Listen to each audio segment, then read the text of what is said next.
rasa kamanungsan. Ora duwe rasa iba. Iba ya mbok. Wis omong-omong tetep iya. Ora duwe rasa iba.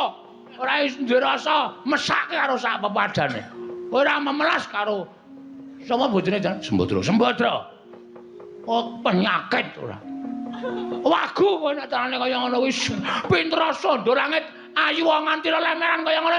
Nek kelakuanmu kaya ngono iki sing ndelke apa? Kelakuanmu sing biasa kaya ngono kuwi ngembet karo wong tuamu barang tak kandhani.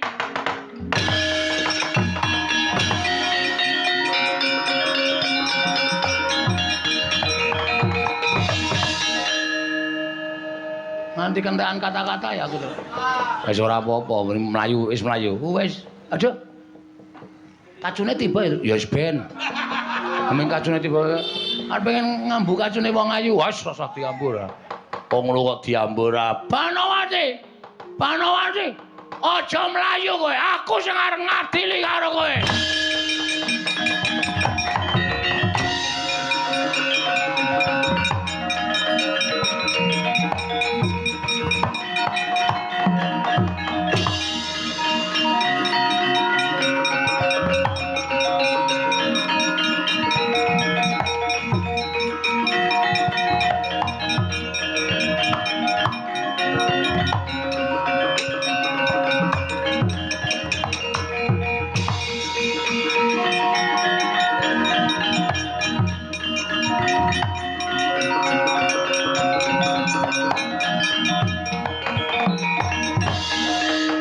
Kresna Senayeng manggelung mintonaken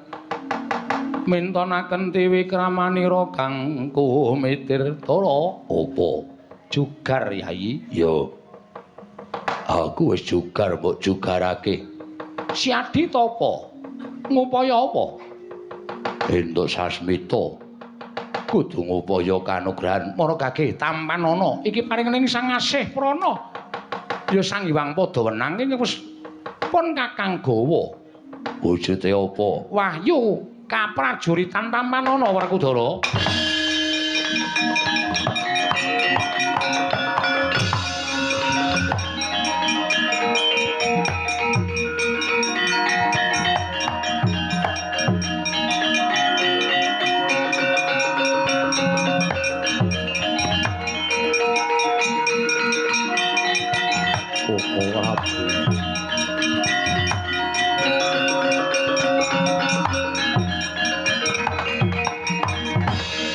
Koko Prabu sesembahan kula.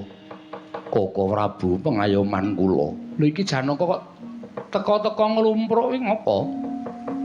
Panjenengan sampun dura kaliyan kula. Lho, aku goroh ngapa to? Koko Prabu sampun pikantuk gegayuhanipun. Apa? Kanugrahan Kakang Masugi mencorong cahyanipun. Ketinggal menawi sampun kasembadan gayo kanugrahan. Nanging kula ingkang dereng Koko Prabu kula dereng saged kasembadan gayo kanugrahan kula kedah kados pundi Koko Prabu Batobat Dimas Janaka enak Dimas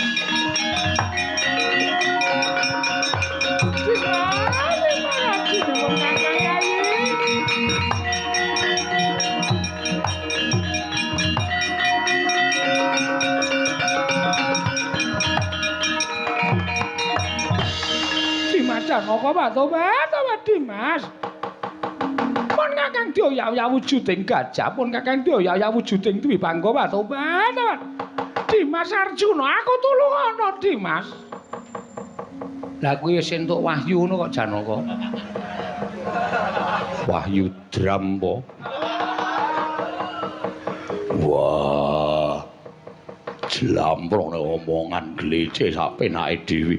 Sanes menika ingkang kula ajab Batobat sing dikirim bukan apa to? Mbok kewahi karo pon Kakang Mbok. Aku ki dioyak gajah, dionek-onek karo gajah Batobat, gajah kok panggraitane kaya menungso. Ngerti lakone awake dhewe Batobat, ngerti lakone awake dhewe. Lah wong sedaya menika sampun sami ngertos.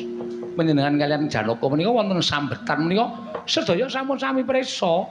Sampun malih kok wujudipun titah menungsa nadyan kewan kutu-kutu walang ataga menika sedaya sami ngertos. Nah ya carane ora ngono kuwi ngunek-unekke kalian kula. Lah nuwun sewu, ingin dipun lampahi menika klentu napa mboten? Klentu tumraping panjenengan mboten tumraping kula. Lah kuwi jenenge benere dhewe. Wis ben aja ta urus. Wah, wong seneng kandhani piye-piye ora bakal iso gugu. Wis ben dilakoni. Ben dirasake.